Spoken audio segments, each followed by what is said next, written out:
वालेकुम नाजरीन, मैं हूं फरूख अब्बास और चैनल है न्यूट्रल बाय जावेद चौधरी। नाजरीन, आपको अपडेट्स देनी है। आप जारी बात है ये चीज़ जानते ही हैं, पहले भी इस चैनल पे आपको इत्तला दी जा चुकी है कि ईरान पे हमला कर दिया है अमेरिका ने और इजराइल ने, और उसके जवाब में ईरान ने फिर तबाही मचा के रख दी है।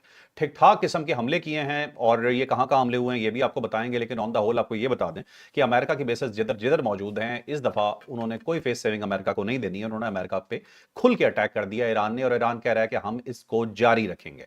इसमें क्या क्या नुकसान अभी तक हो चुके हैं, मुस्लिम ममालिक का क्या रिएक्शन है, ये भी आपको बताएंगे। और इसके अलावा आपको ये बताएंगे जी कि अमेरिका क्या इरादा रखता है, अमेरिका क्या धमकी दे रहा है ईरान को, और ईरान का जो जवाब है कि अब वो मजीद क्या करेंगे अमेरिका के साथ, ये भी जानिएगा।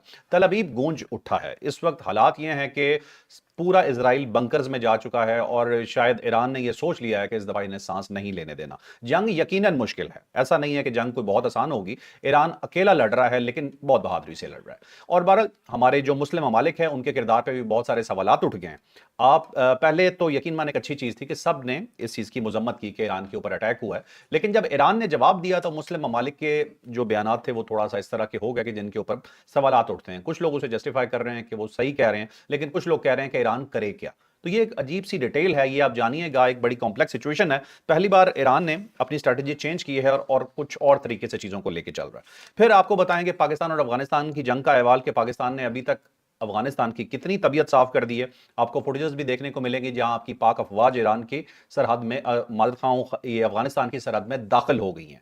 और साथ साथ आपको कुछ गद्दारों के बारे में भी बताएंगे, जो हम रोज आपको डेली बेहाफ पे कुछ ना कुछ बताते रहते हैं कि इस दफा ये सो कॉल्ड पीटीआई के यूट्यूबर्स या सो कॉल्ड जो इनके जर्नलिस्ट कह लें या कुछ भी कह लें, जो लगे हुए हैं, जो पाकिस्तान की सिर्फ नुकसान का इंतजार कर रहे हैं। और इस वक्त इंडिया, अफगानिस्तान और ये लोग जो पीटीआई के बाहर मौजूद हैं, इनमें कोई फर्क नहीं है। ये मुसलसल एक ही बयानियां चला रहे हैं, और बयानियां सिर्फ ये है कि पाक फौज के खिलाफ बयानियां दो, मुल्क के खिलाफ बयानियां दो, और किसी तरह से पाकिस्तान को नुकसान हो जाए तो उसके ऊपर भंगड़े डाल लो। तो ये होगी आज की हमारी सारी डिटेल। तो सबसे पहले चौहद साहब से मैं रिक्वेस्ट करता हूं कि लेटेस्ट जो वॉर की अपडेट है ईरान और अमेरिका और इसराइल की, ये बताइए। अब ईरान की जो सूरत है वो मैं आपको बता देता हूँ। ईरान ने जो हमला किया है वो यूएई में किया है सबसे पहले, उसके अंदर दुबई है, अबू धाबी है। अबू धाबी की डिटेल हम पहले दे चुके हैं, और जो दुबई है उसकी कुछ मैं आपके सामने चीज़ें रख देता हूँ। एक तो बुर्ज खलीफा के करीब धमाकों की आवाज़ें आई हैं और लोग खासे परेशान हैं, क्योंकि उसकी वजह यह है कि जो अमेरिकन एयरबेस है वो बुर्ज खलीफा के पास भी है एक। अच्छा, इसके साथ वहाँ से आग लगने की इतला भी है बुर्ज खलीफा के करीब, लोग महसूस कर रहे हैं। फिर इसके अलावा एक फरजान, अल फरजान एक जगह है, जबल अली फोर्ट है, और उसके बिल्कुल 10 किलोमीटर 10-12 किलोमीटर के फासले पे अल फरजान, ठीक है। वहाँ पे भी हमला हुआ है और वहाँ पे भी लोगों ने उसको देखा है। बल्कि यहाँ पे इंटरसेप्ट किया है दुबई ने, वो जो मिसाइल आ रहे थे ईरान की तरफ से उसे फिजा के अंदर इंटरसेप्ट किया है। तो उसके कुछ टुकड़े जो है ना ज़मीन के ऊपर गिरे हैं, जिससे लोगों को नुकसान भी हुआ है। और फिजा आलूदा हुई, लोगों ने देखा कि एक साइड से मिसाइल आ रहा है और फिर दूसरा मिसाइल आया जिसने उसको इंटरसेप्ट किया है। फिर इसके साथ साथ कुछ लोगों का ये भी कहना है कि पाम जमीरा जो है ना, वहाँ पे भी एक ड्रोन आया और उस ड्रोन को भी इंटरसेप्ट किया है दुबई की गवर्नमेंट ने या अमेरिकन ने जो वहाँ पे बैठे हुए हैं। मरीना का इलाका जो है वहाँ पे भी इस टाइप की एक इतला मिली है। और फिर वहाँ पे एक सिटी वॉक का एक इलाका है जहाँ पे बहुत खाने पीने के रेस्टोरेंट्स हैं, कॉफ़ी शॉप्स हैं, लोग वहाँ पे घूमते फिरते रहते हैं। वहाँ पे भी इंटरसेप्ट हुआ है। तो दुबई जो है उसके अंदर कोई ख़ास नुकसान नहीं हुआ, क्योंकि वहाँ पे जितने मिसाइल ईरान की तरफ से आए थे उसे इंटरसेप्ट कर लिया गया था। लेकिन इसके बावजूद वहाँ पे अफरा तफरी है, लोग परेशान हैं, गवर्नमेंट उनको तसल्ली दे रही है और उन सबको कह रहे हैं कि आप बिला वजह बाहर ना जाएं, अपने आप को महफूज रखें, महफूज ठिकानों के अंदर रहें और अफरा तफरी ना फैलाएं, वीडियोज़ ना बनाएं और बहुत ज़्यादा एक दूसरे के साथ इंफॉर्मेशन शेयर ना करें। तो इस टाइप की जो इंफॉर्मेशन है वहाँ से निकल रही है दुबई से। ठीक है। इसके साथ साथ कतर दोहा में अल अदीद जो एयरबेस है वहाँ उसके ऊपर अटैक हुआ है और यहाँ पे 12 से 13 हज़ार अमेरिकन सोल्जर मौजूद थे। वहाँ पे अटैक हुआ है। बस आगे चल के मैं बताऊंगा कि कितनी हलाकतों का अंदेशा भी है, ये खबरें कहाँ से आ रही हैं। हम्म। फिर बहरीन के अंदर जोफर के जगह इलाका है जहाँ पे एयर बेस है, बल्कि उनका नेवल बेस है, फिफ्थ उनका फ्लीट जो वहाँ पे मौजूद है अमेरिकन का। हम्म। उसका जो सर्विस एरिया था उसको हिट किया गया था। सबसे पहले वहीं पे मिसाइल लगा बहरीन के अंदर, जो हम्म। सर्विस एरिया, यानी कि वहाँ पे जो शिप थे और जो उनके एरोप्लेन्स हैं वहाँ उनकी सर्विस होती है। ठीक है। और उन्होंने एक पूरी फैक्ट्री बनाई हुई थी कि अगर कोई त्यारा ख़राब हो जाए या फिर उसको कोई उनका इक्विपमेंट चेंज करना हो तो यहाँ सर्विस एरिया के अंदर हो जाए, तो उसको कम्प्लीटली डिस्ट्रॉय कर दिया गया है। ओके। और ये लोकल लोग जो बहरीन के वो बता रहे हैं कि अभी तक वहाँ से धुआं उठ रहा है और चीज़ें जो है ना कंट्रोल के अंदर नज़र नहीं आ रही। इसके साथ जॉर्डन के अंदर एयर बेस था अमेरिका के, एक उसको हिट किया है ईरान ने और वहाँ पे भी मिसाइल्स बाकायदा गिरे हैं और वहाँ भी ठीक ठाक नुकसान हुआ है। फिर कुवैत के अंदर एक एयरबेस था, उसको भी नुकसान पहुंचा है, और ये अब खबरें आ रही हैं कि कुवैत सिटी के अंदर, उसके सबर्ब्स के अंदर जो वहाँ पे था एयरबेस, उसको भी ईरान ने निशाना बनाया। इसके साथ रियाद, जो सऊदी अरेबिया का कैपिटल है, वहाँ से भी खबर आई है, और वहाँ से भी बाकायदा जो है एक शाम के वक्त अलार्म बजे हैं, और लेकिन वहाँ पे रियाज के अंदर इंटरसेप्ट किया गया उसको। फिर दमाम जो है उनका शहर है सऊदी अरेबिया का, वहाँ से भी इतलात आ रही हैं कि यहाँ पे भी इंटरसेप्ट किया गया है। ठीक है। तो इसका मतलब ये हुआ कि अटैक्स उनके ऊपर भी हुए हैं, दमाम के अंदर भी और रियाद के ऊपर भी, और वहाँ पे इंटरसेप्ट हुई हैं चीज़ें। लेकिन साथ साथ जितने गल्फ है उसके सारे एयरपोर्ट्स बंद कर दिए गए हैं। दुबई का बंद हो गया, अबू धाबी का बंद हो गया, कुवैत के बंद हो गए, अमान के एयरपोर्ट बंद हो गए, बहरीन के एयरपोर्ट्स जितने हैं वो सारे बंद कर दिए गए इमीडिएटली, ताकि ना कोई जहाज़ आ सकता है ना कोई जहाज़ जा सकता है। उसकी वजह यह है कि फ़िज़ा के अंदर मिसाइल्स हैं, हम्म। और महसूस ये होता है कि कहीं किसी अगर त्यारे को हिट कर जाता है तो बहुत नुकसान होगा। हम्म। अब जो इतलात हैं, उस इतलात के मुताबिक इसके अंदर एक सोर्स तो हमारा ईरान का है, और ईरान में जो पासदारान है उनका एक मीडिया सेल है जो साथ साथ चीज़ें बता रहा है। उसके बकौल 14 मकामात पे ईरान ने हमला किया है। 14 मुख्तलिफ डिफरेंट मकामात हैं, एयर बेसिस हैं और नेवल बेसिस हैं अमेरिका की। अमेरिका के, और ये सारे गल्फ के अंदर है जिनके ऊपर अटैक हुए हैं। और 14 एयर बेसिस और नेवल बेसिस के ऊपर जो अटैक हुए उसमें सैकड़ों लोग जो मारे गए, अमरीकी फौजी। अमरीकी फौजी, जो ठीक है। अमरीकी फौजी डायरेक्ट मारे गए हैं, या फिर वहाँ पे जो लोकल स्टाफ था उनका वो हम्म। मारा गया है। अब ये क्लेम जो है पासदारान कर रहे हैं, और रोज़ ये खबर जो है मुख्तलिफ मीडिया के अंदर गर्दिश कर रही है। कुछ ब्रिटिश भी हैं और यूरोपियन मीडिया भी है जिसने इस खबर को कबूल किया है और उसके बाद एक्सेप्ट शोएब किया साहब, है जो कि जनाब। ब्रिटिश मीडिया है वो तो इस वक्त बिल्कुल एक नेगेटिव किरदार अदा कर रहा है, वो खबरें दे रहा है, वो जो आप बताएंगे भी आगे जाके कि उन्होंने एक बहुत बड़ी एक खबर दी हुई है, वो तो उस साइड पे खबरें दे रहा है। जो पासदारान की खबर है ये भी जारी हो रही है, पाकिस्तान ने ये खबरें कुछ छापी भी हैं, कुछ आप जिसमें ही 14 मकामात वाली खबर शामिल है। शामिल है। ये 14 मकामात जो है इसको तो कंफर्म कर दिया मुख्तलिफ जो आज़ाद ज़राए हैं उन्होंने। हम्म। फिर आयतुल्लाह खामनई के बारे में ये खबर आ रही है, कुछ मीडिया, वेस्टर्न मीडिया जो कह रहा है जी कि उनकी शहादत हो चुकी है, हम्म। लेकिन पासदारान ने और ईरानी गवर्नमेंट ने इसको इनकार कर दिया है, मजम्मत कर दी है, और उन्होंने कहा जी बिल्कुल नहीं, खैरियत से हैं और वो महफूज ठिकाने पे हैं, हम्म। और जब ज़रूरत पड़ेगी तो हम उनको सामने लेके आएंगे, सरदस वो मुकम्मल तौर पर ठीक है। हम्म। इसके साथ सऊदी अरेबिया जो है उसने ईरान के ऊपर भी हमला जो उसको भी मजम्मत किया, जो ईरान ने हमले किए उसके ऊपर भी मजम्मत की है। और सब अरब कंट्रीज़ का ये कहना है कि हमारी सरजमीन जो है वो इस्तेमाल नहीं हुई ईरान के खिलाफ, तो हमारी सरजमीन के ऊपर अटैक ईरान को नहीं करना शोएब चाहिए साहब, था। मैं एक सवाल। लेकिन ईरान ये कहता है, हम्म। ईरान का मौक़िफ़ है कि क्या हम चुप करके बर्दाश्त करते रहें, क्या हम्म। कितनी एक मार खानी है हमने, अब्बास ज़ाहिर है इराक़ची ये कह रहे हैं। हाँ रिटेलिएट करना है, हमने हम्म। हमने रिटेलिएट करना है, हमने किया। अब अमेरिका के साथ उनकी सरहद तो नहीं मिलती, दूर है, हम्म। और इसराइल जो है उससे ज़ाहिर है वहाँ से मिसाइल आ रहे हैं, हम्म। और इसराइल के ऊपर भी अटैक करना है, तो किसी न किसी जगह से गुजर के ही आएंगे वहाँ पे, किसी न किसी मुल्क के ऊपर से गुजर के जाएंगे तो वो ऐसा मिसाइल। मुझे एक चीज़ ज़रा बताइएगा, अगर किसी ने घर रेंट पे लिया हुआ और उस घर पे हमला होता है, उस घर वालों की दुश्मनी है किसी के साथ, तो बेसिकली वो हमला घर के मालिक पे हुआ है या जो रेंट पे रह रहा है उस पे हुआ अब ये बड़ा ट्रिकी सा सवाल है और बड़ा टेक्निकल सा सवाल है कि जो अल अदीद एयरबेस के ऊपर अगर अटैक हो रहा है तो क्या वो सरजमीन कतर की है या फिर वो अमेरिका की है। है? ये एक टेक्निकल सा इसका है सवाल है। हम्म। अगर क्लेम कर रहा है कतर के जी हमारी सरजमीन है और हम इसे अपने ऊपर अटैक समझते हैं तो फिर उसको अटैक को समझना चाहिए।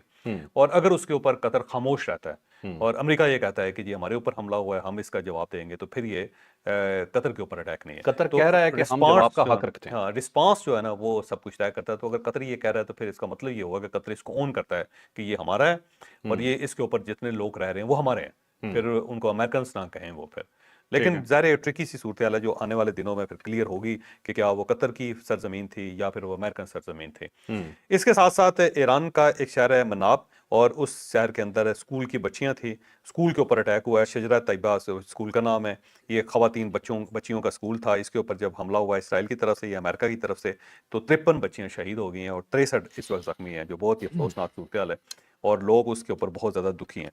फिर एक ईरानी कमांडर है, उनका नाम इब्राहिम जबारी है, और उन्होंने ये कहा है कि जो पासदारान ने अभी जो हमला किया है ये पुराना ज़ख़ीरा था मिसाइल्स का, नया ज़ख़ीरा तो अभी दुनिया ने देखा ही नहीं। हम जब नया ज़ख़ीरा निकालेंगे तो फिर उसको आपको पता चलेगा कि कितना लीथल है और वो कितना नुकसान पहुंचा सकता है पूरी दुनिया का या अमेरिका का या यूरोप का।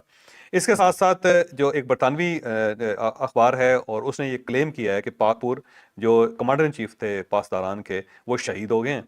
और इसके साथ साथ जो वज़ीर दिफा हैं अमीर नसीर ज़ादा, उनके ऊपर भी अटैक हुआ और वो भी शहीद हो गए हैं। हम्म। अब ये क्योंकि जो वज़ीर दिफा हैं इनकी शहादत की खबर इसलिए दी जा रही है कि जो डिफेंस मिनिस्ट्री है उसके ऊपर अटैक हुआ था सुबह, ठीक और है। वो प्रॉपर डिफेंस मिनिस्ट्री के ऊपर अटैक हुआ जिससे उनकी बिल्डिंग जो तबाह बर्बाद होगी। तो ये हम्म। क्लेम किया जा रहा है कि वो बेसिकली नसीर ज़ादा साहब जो थे ना, उनके ऊपर अटैक हुआ था और उसको हिट किया है अमेरिका ने। तो ठीक है। अब देखते हैं कि अगर तो वो सलामत हैं तो वो सामने आ जाएंगे, और अगर सामने आ जाएंगे तो फिर ये कंफर्म हो जाएगा कि चौधरी नहीं वो साहब हयात है, और अगर हो वो सामने सकता है, नहीं आते तो फिर हाँ, इसका मतलब शहीद हो गए। हो सकता है सामने लाने के लिए ही झूठी खबर फैलाई जा रही हो ताकि मोमेंट का पता चले ये हैं कहाँ पे। बिल्कुल, ज़ाहिर है। अच्छा, इसके साथ-साथ जो मुख्तलिफ़ लोकेशंस हैं उनके ऊपर अटैक हुआ है, और 7 लोकेशंस जो सिर्फ तेहरान के अंदर है, और उनके तकरीबन 11-12 शहर ऐसे हैं ईरान के जिनको हिट किया गया, और बुरी तरह हिट किया और मुसलसल किया जा रहा है। अब्बास अरागची साहब का ये कहना है कि जो तमाम ईरानी ओहदेदार जो हैं वो महफूज़ हैं, हम्म। किसी को कोई नुकसान नहीं पहुँचा, और हमने जिसको सामने लाना होगा हम वक़्त के ऊपर उनको सामने लेके आएँगे, क्योंकि उनकी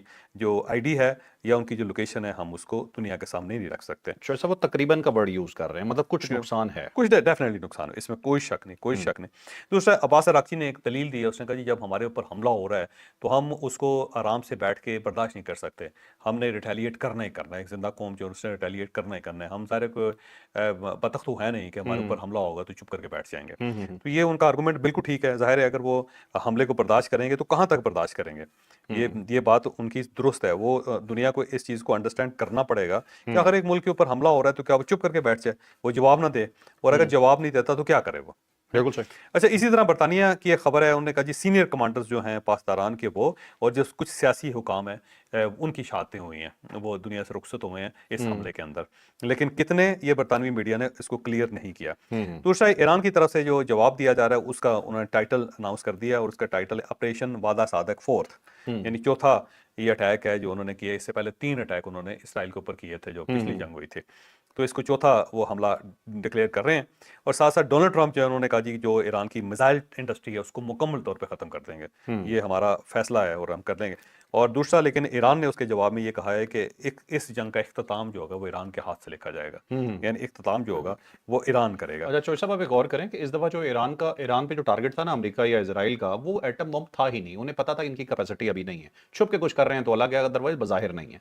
उन्होंने खत्म ही मिसाइल टेक्नोलॉजी करनी थी जिससे उन्हें खतरा था, और लास्ट 6 मंथ्स उन्होंने सिर्फ तैयारी में लिए हैं। नहीं, अदरवाइज ईरान ने भी तैयारी की है आगे से पूरी। जाहिर लेकिन है। ये नहीं था कि उन्हें कोई बड़ा मुज़ाकरात करने थे। मुज़ाकरात तो अमेरिका सिर्फ टाइम गेन करने के टाइम लिए कर गेन, रहा है। दोनों ही टाइम गेन करने के लिए, ईरानी भी टाइम गेन करने के लिए और अमेरिका भी टाइम गेन करने के लिए, ताकि उनका जुराल फोर्ट जो है वहां पे पहुंच जाए। ठीक है। ये दोनों साइड से था। और जो ईरानी थे वो इसलिए टाइम मांग रहे थे कि उन्होंने भी मिसाइल सिस्टम अपना बेहतर करना था, उन्होंने न्यूक्लियर वेपन के लिए कोशिश कर रहे हैं, दिन रात लगे हुए हैं। ये भी मैं आपको खबर दे रहा हूँ अच्छा। कि दिन रात लगे हुए हैं वो इस पे। और हम्म। कुछ मुल्क हैं उनसे मदद भी ले रहे हैं, जिसके अंदर मैं मुल्क भी बता देता हूँ, रशिया और चाइना, इन दोनों से वो मदद ले रहे हैं। हम्म। और अब अगर रशियन और चाइनीज़ उनकी मदद कर रहे हैं, खुल के मदद करते हैं, तो उसके बाद उसको न्यूक्लियर पावर बनते हो देर नहीं लगेगी। लेकिन अब देखते हैं कि कितने अरसे में वो ये कैपेबिलिटी हासिल कर पाते हैं। क्या चौधरी साहब ईरान के पास इसके अलावा कोई ऑप्शन बचा है अब? मेरा नहीं ख्याल, अगर उसे सलामत रहना है तो ऑप्शन उसके पास यही है, क्योंकि अगर वो सरेंडर कर देगा तो कंप्लीटली हर चीज़ उसकी अमेरिका के पास चली जाएगी। जैसे कि वेनेजुएला ने जब सरेंडर किया, या वेनेजुएला को जब उन्होंने कैप्चर किया, तो उनका सारी ऑयल की दौलत जो है वो सारी की सारी डोनाल्ड ट्रंप ने अमेरिकन कंपनीज के अंदर तकसीम कर दी। हम्म। और जो हमला उसने वियतनाम के वो सारी वेनेजुएला के ऊपर किया था, उस हमले के पैसे भी वसूल कर रहा है कि हमारा खर्चा बढ़ा हुआ है आपके ऊपर, तो अच्छा। वो भी अमेरिका जो है ना वसूल कर रहा है। ये अजीब सी बात है। ये बिल्कुल ऐसे जैसे चाइना के अंदर जब किसी बंदे को गोली मारी जाती है ना गवर्नमेंट की तरफ से, जब सजाए मौत दी जाती है तो गोली से सजाए मौत देते हैं, तो वो जो गोली चलाई जाती है उसके ऊपर उसकी प्राइस भी वो उनके लवाहकीन से वसूल करते हैं अच्छा। कि जनाब आपके ऊपर जो गोली ज़ाया हुई है उसके इतने पैसे हैं, वो और भी वो आप एक मिल रहे हैं। तकलीफ दे अमल भी है। बड़ा तकलीफ अमल है। तो सेम इसी तरह वेनेजुएला के ऊपर जब अमेरिका ने हमला किया, तो उस हमले की जो प्राइस है वो भी दूनी दुगनी तिगनी करके उनसे वसूल कर रहे हैं कि जनाब आपके ऊपर पैसा हमारा बड़ा लगा है, तो वो भी आपने देना है। और साथ साथ जो उनकी कंपनीज है ऑयल की, वो सारी की सारी उन्होंने खरीद ली हैं और वहाँ पे अपनी कंपनीज को बिठा दी, और वो ऑयल निकाल के पूरी दुनिया में बेच रहे हैं अपनी मर्जी के मुताबिक। तो ठीक है। ये सूरत हाल है।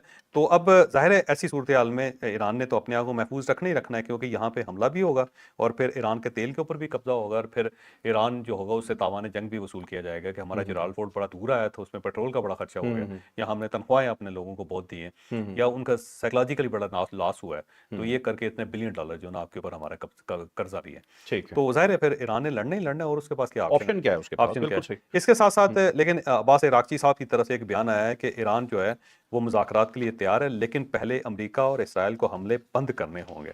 अगर हमले बंद करते हैं तो फिर मुज़ाकरात हो सकते हैं, वैसे नहीं हो सकते। ठीक है, तो ये ईरान की ताज़ा सूरत थी। बाकी अगर कुछ चीज़ डेवलप होती है तो उसके बाद अगले भी बता देंगे। लेकिन ये है कि ईरान अब दोनों साइड पे खेल रहा है कि लास्ट टाइम भी जब ईरान ने कहा था कि हम सब कुछ कर देते हैं, तो उन्होंने अमेरिका के बहाने खत्म कर दिए। अब ये देखिए, सारे बहाने खत्म होने के बावजूद अटैक हो गया, क्योंकि अमेरिका को नजर आया ये तो मान गया अब हम क्या करें, क्योंकि हमला तो करना ही करना था। ज़ाहिर है। ठीक है, वो और जो था ना, वो जो मेमने और भेड़िया वाली है कि जी तुम्हारा जो है ना, तुम पानी गंदा कर रहे हो हैं। तो उसने कहा जी मैं तो नीचले साइड पे हूँ, आप उसी ऊपर वाली साइड पे हैं, तो मैं तो पानी अगर गंदा हो रहा है तो आपकी तरफ से हो रहा है, मैं तो नहीं कर सकता। तो उसने कहा नहीं, तुमने नहीं किया तो तुम्हारे बाप ने किया होगा। उसने कहा जी मेरा बाप तो मेरी पैदाइश से पहले ही मर गया था सारा है। इस टाइप की कहानी है ना सारी। हाँ जी, हाँ जी, हाँ जी। तो उसने कहा नहीं नहीं नहीं, फिर भी किया होगा, तुमने नहीं किया तो तुम्हारी माँ ने किया होगा, तुम्हारी माँ ने नहीं किया तुम्हारे दादा ने किया होगा, किसी ने किया तो है पानी गंदा, और भुगतना तुम्हें पड़ेगा। भुगतना तो तुम्हें पड़ेगा। ठीक है, तुम अच्छा। पहले तुम ऊपर हो या नीचे हो, इससे कोई फर्क नहीं फर्क नहीं पड़ता। पड़ता। अच्छा, ठीक है।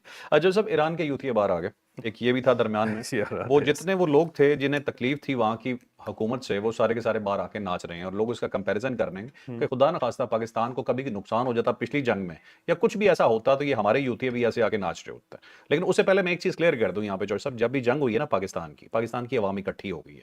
ये जो यूथड़ हैं, ये टोटल कोई 1000 रह गए हैं, ये 1500 रह गए हैं, जिन्होंने अलग बैठ के अपनी 1.5 ईंट की तो मस्जिद क्या बनाई फर्क है। पड़ता है यार उनसे? ठीक है, और वो बैठ के बकवास आप की जा। दूसरी साइड पे देखो ना, 25 करोड़ लोग एक साइड पे हैं, कोई 2-4 हजार लोग हैं भी हैं, 200-400 लोग भी हैं भी हैं, 2-3 दर्जन हैं भी, तो क्या फर्क पड़ता है उससे?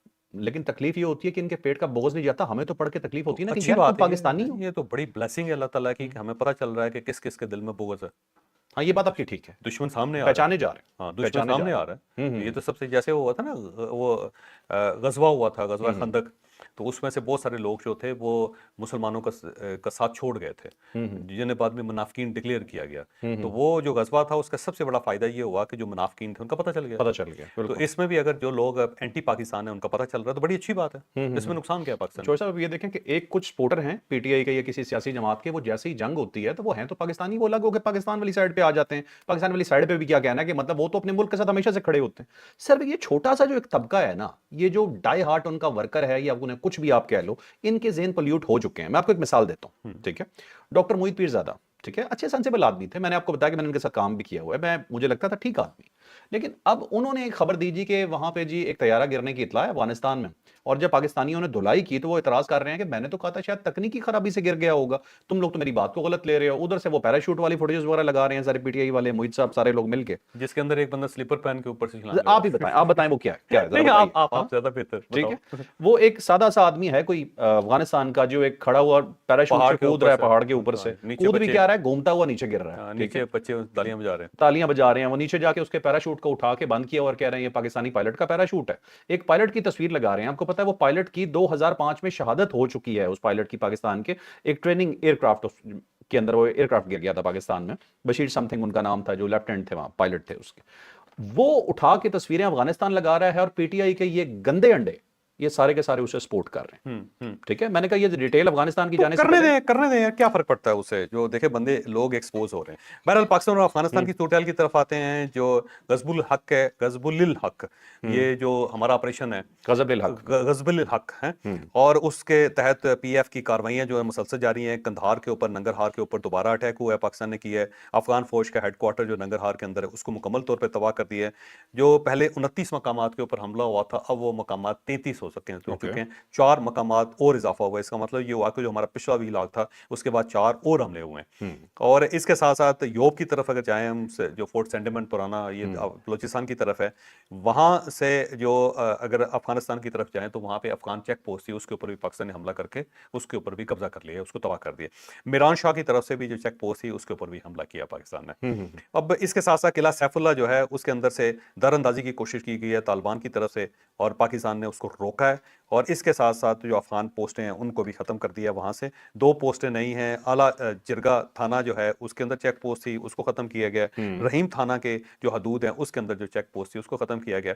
इसके साथ खैबर पोस्ट जो है ना उसे मुकम्मल तौर पे मलियामेट कर दिया। वो वहां पे कुछ भी नहीं है, पाकिस्तान फौज की बमबारी से वो मुकम्मल तौर पे खत्म हो गई है। बिल्कुल सही। अच्छा, इसके साथ साथ उमारी कैंप जो है ना उसको भी बड़ा भारी नुकसान पाकिस्तान की तरफ से पहुंचा है। तो ये मामला जो है ना ये चलता चला जा रहा है। दूसरा, ख्वाजा आसिफ साहब की तरफ से एक जवाब आया है खलीफा सराजुद्दीन हकानी जो है, उसका जो कल का बयान था उसके ऊपर ख्वाजा आसिफ साहब ने बयान दिया। उन्होंने कहा जी बेशक आप दुश्मन को अपने घर में बसा लें, यानी जो दुश्मन है आप उसको, हमारा दुश्मन जो उसको अपने बेशक अपने घर के अंदर आप अकोमोडेट करें, लेकिन आप दुश्मन का किरदार अदा ना करें, क्योंकि अगर आप दुश्मन का किरदार अदा करेंगे तो हम आपको अपना दुश्मन समझेंगे, जिसका फिर आपको तावान अदा करना पड़ेगा, नुकसान आपको बर्दाश्त करना पड़ेगा। तो ये ताज़ा तरीन सूरत हाल है, और जो हलाकतें हैं वो 313 हैं, और उसके अंदर मजीद इजाफा होता चला जा रहा है। जख्मियों की तादाद के अंदर भी इजाफा हो रहा है।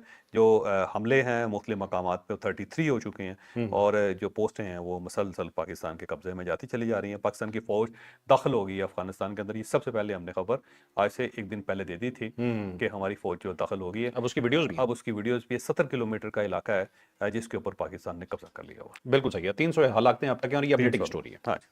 तो ये था नाज़रीन अभी तक का वीलॉग। जैसे जैसे अपडेट्स आती जाएंगी आपको उस पर बताता जाऊंगा। जैसे चोर साहब ने आपको कहा, मैं भी आपको सेम चीज़ वही कह रहा हूँ, गद्दार पहचाने जा रहे हैं, छोड़ना नहीं है इन्हें, चाहे ट्विटर हो चाहे फेसबुक हो, कोई भी जिस ऐप पे आप बैठे हैं, जहां ये आपको नजर आए, इन्हें पकड़ के तबाह कर दें। पाकिस्तान से बढ़ के कुछ नहीं है। लाइक शेयर सब्सक्राइब, इजाजत दीजिए, अल्लाह हाफिज। पाकिस्तान जिंदाबाद। जिंदाबाद।